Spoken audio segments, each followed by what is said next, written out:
avez sûrement entendu parler de primeur lorsque l'on parle de vin, mais de quoi s'agit-il?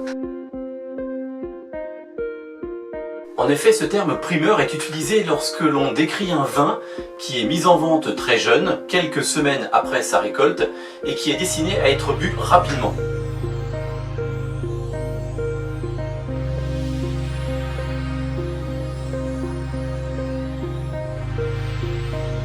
Pour le vigneron, cela lui permet de faire rentrer du cash et de pouvoir continuer à bichonner ses vins dans ses barriques pendant quelques mois, voire plusieurs années. Pour le négociant, d'acheter ce vin moins cher que son prix de sortie quelques mois plus tard, et pour le consommateur de bénéficier d'une partie de cette économie et de faire une bonne affaire. Ceci existe depuis plus de 200 ans, créé par les Britanniques avec les campagnes de Porto et leur passage sur Bordeaux. Ce système s'est ensuite ouvert aux particuliers dans les années 1980.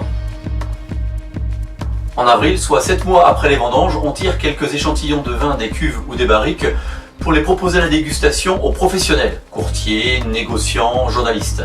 Durant une semaine, les vins qui ne sont pas encore sous leur forme définitive sont notés et commentés.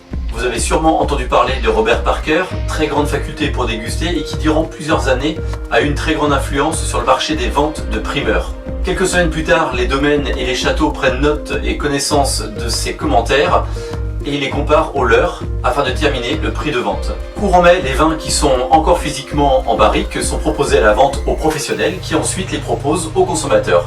La livraison finale ne se fera que lorsque les vins auront fini d'être élevés et auront été mis en bouteille, soit en moyenne 2 ans plus tard.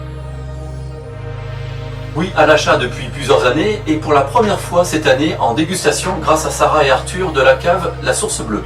J'ai pu ainsi participer à plusieurs dégustations primeurs. Ce n'est pas un exercice facile car on goûte des vins qui ne sont pas encore terminés. C'est comme si l'on goûtait un plat mijoté alors qu'il n'était pas encore cuit.